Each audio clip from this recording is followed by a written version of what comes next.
Hi, my name's Sherry Sanders, and I'm a county extension agent working in White County as a part of the University of Arkansas System Division of Agriculture, and this is Agriculture.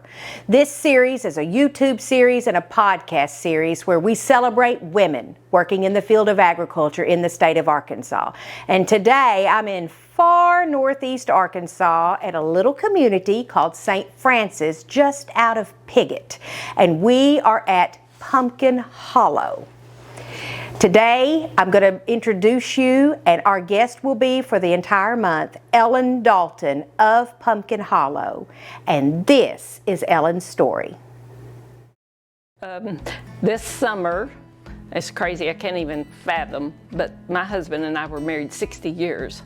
I tell people, I laugh and say, I got married when I was 10. I really didn't. I got married when I was 18 though, and he was 20.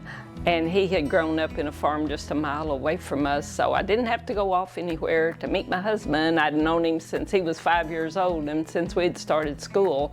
And so it's pretty much amazing. Do you want to hear my philosophy about staying married? Because people ask me that a lot, especially when we did this 60th anniversary thing.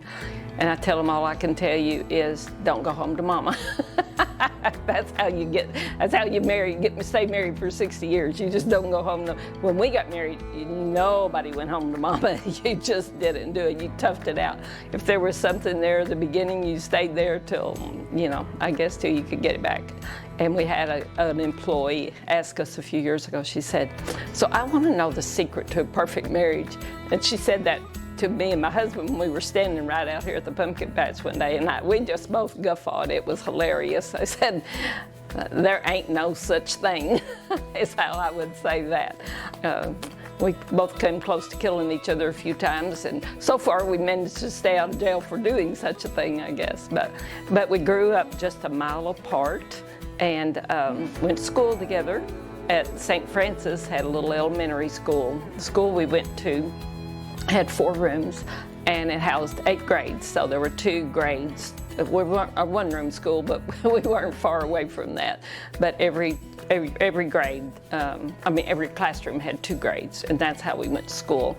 And then as we got older, graduated 8th grade, these were what they call wing schools. There was one at Pollard, St. Francis, and Nimmons, Arkansas. And then we all went into Piggott for high school. So now we got to learn a whole new group of people and a whole new friends. I had a little bit of an advantage because I had had piano lessons and I had met some of the kids ahead of time. A lot of our friends just dropped out. It was not encouraged by lots of families that they go on to high school. As I mentioned earlier, ours, there was no question, you were going, and you better, And we talk about days of respecting and not respecting teachers. We knew that if our teacher had a problem with us, we were going to have a much bigger problem when we got home. There was no question about who was the top dog. The teacher was the top dog. Were they always perfect? Absolutely not, I'm sure. But we learned to respect that authority, and I think we lose that. I don't know some days how teachers teach now. But anyway, so we went through high school at Piggott, and I did not formally go to college. I had a scholarship, but I did a MRS degree instead. But I have taken some college classes over time, but I've never finished a degree or anything. But I've done a lot of self-educating about my photography, and I've been to the school of hard knocks a long time. I know that. So.